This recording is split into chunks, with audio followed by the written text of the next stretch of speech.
এয়া আকাশবাণী গুৱাহাটী পুৱাৰ আঞ্চলিক বাতৰি পঢ়িছো পংকজ নয়ন ভট্টাচাৰ্যই এতিয়াৰ প্ৰধান বাতৰিসমূহ হৈছে লোকসভা নিৰ্বাচনৰ তৃতীয় পৰ্যায়ৰ ভোটগ্ৰহণৰ বাবে শাসক বিৰোধী উভয়ৰে প্ৰচাৰ অভিযান তুংগত বৰপেটা সমষ্টিৰ মিত্ৰজোঁটৰ প্ৰাৰ্থীৰ হৈ বৰক্ষেত্ৰী হাজো সৰুপেটাত মুখ্যমন্ত্ৰী ডঃ হিমন্ত বিশ্ব শৰ্মাৰ নিৰ্বাচনী প্ৰচাৰ খানাপাৰাত কংগ্ৰেছ প্ৰাৰ্থী মীৰা বৰঠাকুৰৰ জনসাধাৰণৰ সৈতে মত বিনিময় মানকাছৰত বদৰুদ্দিন আজমলৰ নিৰ্বাচনী সভা মুখ্যমন্ত্ৰী ৰাজ্যিক বিজেপিৰ সভাপতিৰে নিশা অমিত শ্বাহৰ নিৰ্বাচনী পৰ্যালোচনা বৈঠক বিজেপিৰ ৰাজ্যিক মুখ্য কাৰ্যালয়ত আজি সংবাদমেল সামাজিক মাধ্যমত ভুৱা ভিডিঅ' প্ৰচাৰৰ অভিযোগত কংগ্ৰেছৰ ৱাৰ ৰুমৰ সমন্বয়ক ৰিতম সিঙক গ্ৰেপ্তাৰ তেলেংগানাৰ মুখ্যমন্ত্ৰীলৈ দিল্লী আৰক্ষীৰ জাননী আৰু IPL ক্ৰিকেট প্ৰতিযোগিতাত আজি লক্ষ্ণৌ ছুপাৰ জায়েণ্টছ মুম্বাই ইণ্ডিয়ানছৰ মুখামুখি এতিয়া শুনক বিতং বাতৰি ৰাজ্যৰ 4টা সমষ্টি ক্ৰমে গুৱাহাটী বৰপেটা ধুবুৰী আৰু কোকৰাঝাৰত 7 মেত লোকসভা নিৰ্বাচনৰ তৃতীয় পৰ্যায়ত ভোটগ্ৰহণ কৰা হ'ব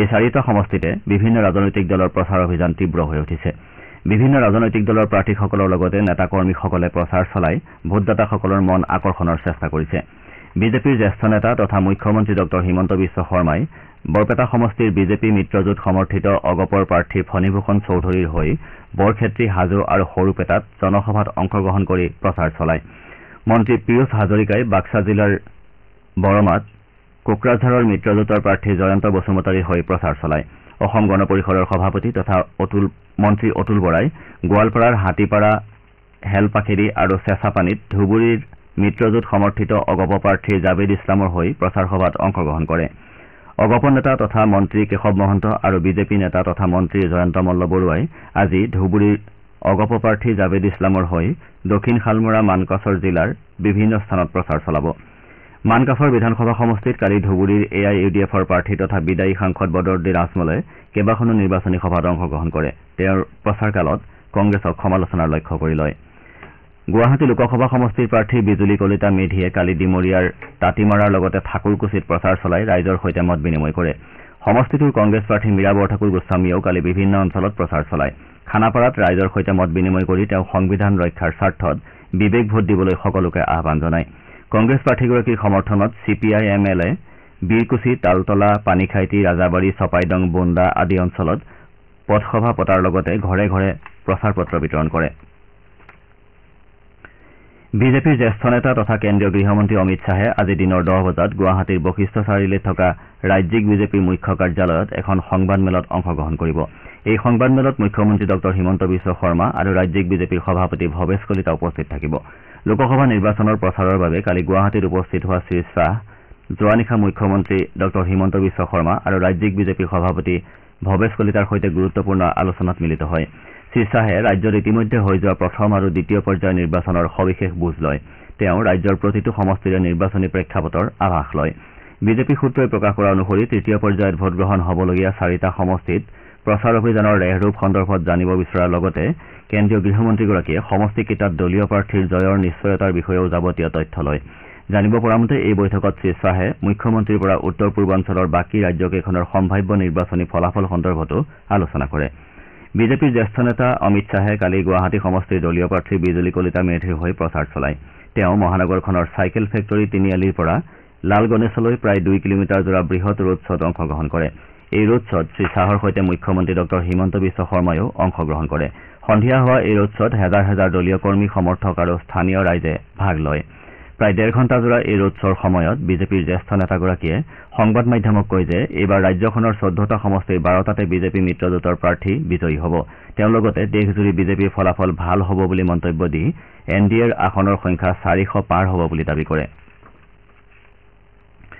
নিৰ্বাচন আয়োগে লোকসভা নিৰ্বাচনৰ 6ষ্ঠ পৰ্যায়ৰ বাবে অধিসূচনা জাৰি কৰিছে এই পৰ্যায়ত 6খন ৰাজ্য আৰু এখন কেন্দ্ৰীয় শাসিত অঞ্চলৰ মুঠ 57টা সংসদীয় সমষ্টিৰ বাবে ভোটগ্ৰহণ কৰা হ'ব দিল্লীৰ 7খন আসন হাৰিয়ানাৰ 10খন উত্তৰ প্ৰদেশৰ 14খন বিহাৰ আৰু পশ্চিমবংগৰ 8খনকৈ ওড়িশাৰ 6খন আৰু ঝাৰখণ্ডৰ 4খন আসনৰ বাবে 6ষ্ঠ পৰ্যায়ত ভোটগ্ৰহণ কৰা হ'ব এই পৰ্যায়ত প্ৰাৰ্থীসকলে অহা 6 মেলৈকে মনোনয়ন দাখিল কৰিব পাৰিব 7 মেত মনোনয়ন পত্ৰৰ পুনৰীক্ষণ কৰা হ'ব আৰু প্ৰাৰ্থীসকলে 9 মেৰ ভিতৰত মনোনয়ন প্ৰত্যাহাৰ কৰিব পাৰিব অহা 25 মেত এই পৰ্যায়ৰ ভোটগ্ৰহণ অনুষ্ঠিত হ'ব আৰু 4 জুনত সকলো পৰ্যায়ৰ একেলগে ভোট গণনা কৰা হ'ব লোকসভা নিৰ্বাচনৰ তৃতীয় পৰ্যায়ত দেশৰ 12খন ৰাজ্য আৰু কেন্দ্ৰীয় শাসিত অঞ্চলৰ 94টা সমষ্টিৰ বাবে অহা 7 মেত ভোটগ্ৰহণ কৰা হ'ব। এই পৰ্যায়ত 1351 গৰাকী প্ৰাৰ্থীয়ে প্ৰতিদ্বন্দ্বিতা আগবঢ়াব। ইয়াৰ ভিতৰত 123 গৰাকী মহিলা প্ৰাৰ্থী। প্ৰাৰ্থীসকলৰ ভিতৰত 591 গৰাকী স্নাতক বা স্নাতকোত্তৰ পৰ্যায়ৰ অৰ্হতা আছে। আনহাতে 411 গৰাকী প্ৰাৰ্থী 25ৰ পৰা 40 বছৰ বয়সৰ ভিতৰৰ আৰু 712 গৰাকী 41ৰ পৰা 60 বছৰ বয়সৰ ভিতৰৰ। প্ৰথম পৰ্যায়ত 19 এপ্ৰিলত দেশৰ 102টা সমষ্টিত আৰু দ্বিতীয় পৰ্যায়ত 26 এপ্ৰিলত 88টা সমষ্টিত ভোটগ্ৰহণ অনুষ্ঠিত হৈছিল। আনহাতে প্ৰথম পৰ্যায়ত 1625 গৰাকী আৰু দ্বিতীয় পৰ্যায়ত 1198 গৰাকী প্ৰাৰ্থীয়ে প্ৰতিদ্বন্দ্বিতা কৰিছে। তৃতীয় পৰ্যায়ত অসমত 4খন, বিহাৰৰ 5, ছত্তীশগড়ৰ 7, গোৱাৰ 2খন, গুজৰাটৰ 26, কৰ্ণাটকৰ 14, মধ্যপ্ৰদেশৰ 8, মহাৰাষ্ট্ৰৰ 11, উত্তৰ প্ৰদেশৰ 10, পশ্চিমবংগৰ 4 তথা দাদৰা আৰু নগৰ হাভেলী, দমন আৰু দিউৰ 2খনকৈ তথা জম্মু আৰু কাশ্মীৰৰ 1খন আসনৰ বাবে ভোটগ্ৰহণ কৰা হ'ব। মণিপুৰৰ আউটাৰ মণিপুৰ সংসদীয় সমষ্টিৰ বাবে 6টা ভোটগ্ৰহণ কেন্দ্ৰত আজি পুনৰ ভোটগ্ৰহণ অনুষ্ঠিত হৈছে। নিৰ্বাচন আয়োগে দিয়া নিৰ্দেশনাৰ ভিত্তিত ৰাজ্যখনত পুনৰ ভোটগ্ৰহণ প্ৰক্ৰিয়া অনুষ্ঠিত হৈছে। পুৱা 7 বজাৰ পৰা অনুষ্ঠিত ভোটগ্ৰহণ প্ৰক্ৰিয়া আবেলি 4 বজাত সমাপ্ত হ'ব। যোৱা 26 এপ্ৰিলত এই 6টা ভোটগ্ৰহণ কেন্দ্ৰত ব্যাপক খেলিমেলি হোৱাৰ বাবে নিৰ্বাচন আয়োগে ভোটগ্ৰহণ প্ৰক্ৰিয়া বাতিল কৰিছিল। ৰাজ্যখনৰ উখৰুল জিলাৰ 5টা ভোটগ্ৰহণ কেন্দ্ৰ আৰু সেনাপতি জিলাৰ 1টা ভোটগ্ৰহণ কেন্দ্ৰত পুনৰ ভোটগ্ৰহণ কৰা হৈছে। শ্ৰোতাসকলে আঞ্চলিক বাতৰি শুনিছে আকাশবাণী গুৱাহাটী কেন্দ্ৰৰ পৰা। বিজেপি নেতা তথা কেন্দ্ৰীয় গৃহমন্ত্ৰী অমিত শ্বাহৰ এটা ভুৱা ভিডিঅ' সামাজিক মাধ্যমত শ্বেয়াৰ কৰাৰ লগতে বিতৰ্কিত মন্তব্য কৰাৰ অভিযোগত গুৱাহাটী মহানগৰ আৰক্ষীয়ে কালি কংগ্ৰেছৰ সদস্য ৰীতম সিঙক গ্ৰেপ্তাৰ কৰে। মুখ্যমন্ত্ৰী ডঃ হিমন্ত বিশ্ব শৰ্মাই কালি সামাজিক মাধ্যমযোগে এই কথা প্ৰকাশ কৰিছে। অসম আৰক্ষীয়ে প্ৰকাশ কৰা মতে ভাৰতীয় জাতীয় কংগ্ৰেছৰ ৱাৰ ৰুমৰ অন্যতম সমন্বয়ক ৰীতম সিঙক পাণবজাৰ থানাত ৰুজু হোৱা কেইবাটাও গোচৰৰ অধীনত গ্ৰেপ্তাৰ কৰা হৈছে। তেওঁৰ পৰা 2টা মোবাইল ফোন আৰু এটা লেপটপ আৰক্ষীয়ে জব্দ কৰিছে। বিজেপিয়ে অনুসূচিত জাতি, অনুসূচিত জনজাতি আৰু অন্যান্য পিছপৰা শ্ৰেণীৰ বাবে থকা সংৰক্ষণ প্ৰত্যাহাৰ কৰিব বুলি কেন্দ্ৰীয় গৃহমন্ত্ৰীগৰাকীয়ে কোৱা এটা ভুৱা ভিডিঅ' শেহতীয়াকৈ সামাজিক মাধ্যমত প্ৰচাৰ হৈছে। এই ভিডিঅ'টো সন্দৰ্ভত শ্ৰীশ্বাহ আৰু বিজেপিয়ে দিয়া অভিযোগৰ ভিত্তিত দিল্লীকে ধৰি দেশৰ একাধিক স্থানত কেইবাটাও গোচৰ ৰুজু কৰা হৈছে। ইপিনে একেটা অভিযোগতে তেলেংগানাৰ মুখ্যমন্ত্ৰী ৰেৱন্ত ৰেড্ডীলৈকো দিল্লী আৰক্ষীয়ে চমন জাৰি কৰিছে। আৰক্ষীয়ে তেওঁক কাইলৈ দিল্লী আৰক্ষীৰ চাইবাৰ কোষৰ ওচৰত হাজিৰ হ'বলৈ নিৰ্দেশ দিছে। বিজেপিৰ জ্যেষ্ঠ নেতা তথা প্ৰধানমন্ত্ৰী নৰেন্দ্ৰ মোদীয়ে কালি কৰ্ণাটকৰ বাগালকোটত এখন নিৰ্বাচনী প্ৰচাৰ সভাত অংশগ্ৰহণ কৰে। সভাখনত অংশগ্ৰহণ কৰি তেওঁ কয় যে বিজেপিয়ে উন্নয়নৰ হকে কাম কৰাৰ বিপৰীতে কংগ্ৰেছে ভোট বেংকৰ লক্ষ্য আগত ৰাখিহে কাম কৰে। ভাৰতক 2047 চনৰ ভিতৰত এখন বিকশিত ৰাষ্ট্ৰৰূপে গঢ়ি তোলাৰ দৃষ্টিভংগীৰে তেওঁ অহৰ্নিশে প্ৰচেষ্টা অব্যাহত ৰাখিছে বুলিও উল্লেখ কৰে। আনহাতে মহাৰাষ্ট্ৰৰ সোলাপুৰত আন এখন নিৰ্বাচনী সভাত শ্ৰীমোদীয়ে কয় যে কোনো লোকেই দেশৰ সংবিধান সলনি কৰা আৰু সংৰক্ষণ ব্যৱস্থাৰ অন্ত পেলোৱাৰ দৰে কাম কৰিব নোৱাৰে। তেওঁ কয় যে এনডিএ চৰকাৰে প্ৰতিখন গাঁও, প্ৰতিখন ঘৰলৈ গৈ অনুসূচিত জাতি, অনুসূচিত জনজাতি আৰু অন্যান্য পিছপৰা শ্ৰেণীৰ পৰিয়ালসমূহে যাতে বিভিন্ন জনকল্যাণমূলক আঁচনিৰ সুবিধা লাভ কৰিব পাৰে সেই কথা সুনিশ্চিত কৰিছে। ইয়াৰ পাছত প্ৰধানমন্ত্ৰীয়ে মহাৰাষ্ট্ৰৰ সাতাৰাতো আন এখন জনসভাত অংশগ্ৰহণ কৰে। ইফালে কংগ্ৰেছৰ সভাপতি মল্লিকাৰ্জুন খাৰ্গেই কালি কৰ্ণাটকৰ য়াদগিৰ জিলাৰ গুলৱাৰ্গা সংসদীয় সমষ্টিৰ গুৰমিটকলত এখন নিৰ্বাচনী প্ৰচাৰ সভাত অংশগ্ৰহণ কৰে। ভাষণ প্ৰসংগত শ্ৰীখাৰ্গেয়ে দেশত বৃদ্ধি পোৱা নিবনুৱা সমস্যা আৰু বৰ্ধিত মূল্য বৃদ্ধিৰ ফলত জনসাধাৰণ ক্ষুব্ধ হৈছে বুলি প্ৰকাশ কৰে। শ্ৰীখাৰ্গেয়ে 1972 চনৰ পৰা 2004 চনলৈকে গুৰমিটকল বিধানসভা সমষ্টিক প্ৰতিনিধিত্ব কৰিছিল।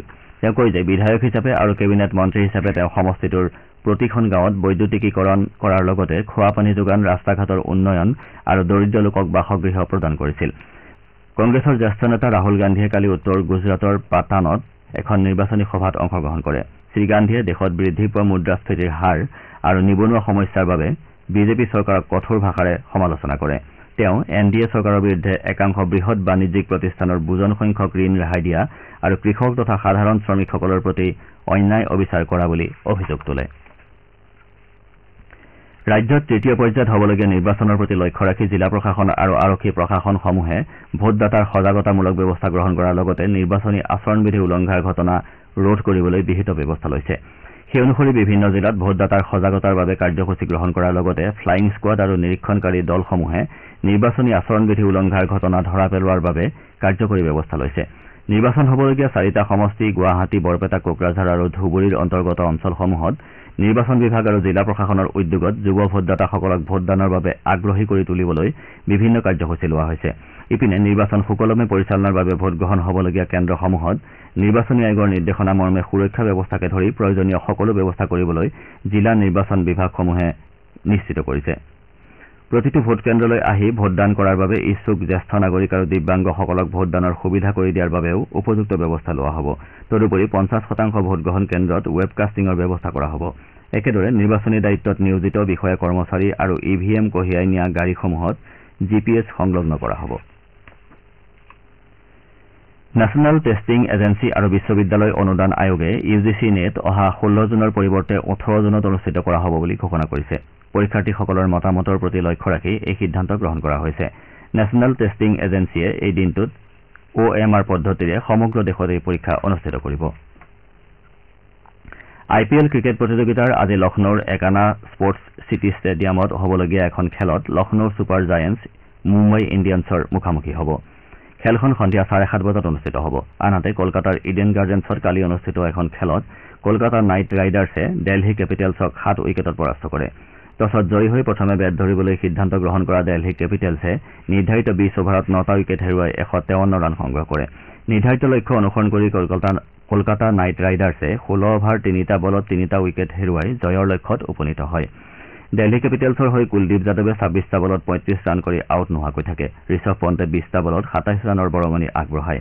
একেদৰে কলকাতা নাইট ৰাইডাৰ্ছৰ হৈ ফিল চল্টে 33টা বলত 68 ৰান কৰে। শ্ৰেয়স আয়াৰে 23টা বলত 33 ৰান কৰি আউট নোহোৱাকৈ থাকে। এতিয়া শুনক আজি গুৱাহাটীৰ পৰা প্ৰকাশিত দৈনিক বাতৰি কাকতসমূহৰ প্ৰথম পৃষ্ঠাৰ বাতৰিত চমু অৱলোকন আগবঢ়াইছে সঞ্জীৱনী পাঠকে। লোকসভা নিৰ্বাচনৰ তৃতীয় পৰ্যায়ৰ পূৰ্বে কালি গুৱাহাটীত কেন্দ্ৰীয় গৃহমন্ত্ৰী তথা বিজেপিৰ জ্যেষ্ঠ নেতা অমিত শ্বাহে ৰোড শ্ব' কৰাৰ বাতৰিটো আজি অসমীয়া প্ৰতিদিন, দৈনিক জনমভূমি, অসমীয়া খবৰ কাকতকে আদি কৰি গুৱাহাটীৰ পৰা প্ৰকাশিত আটাইকেইখন কাকতে প্ৰথম পৃষ্ঠাত মুখ্য বাতৰিৰ স্থান দিছে।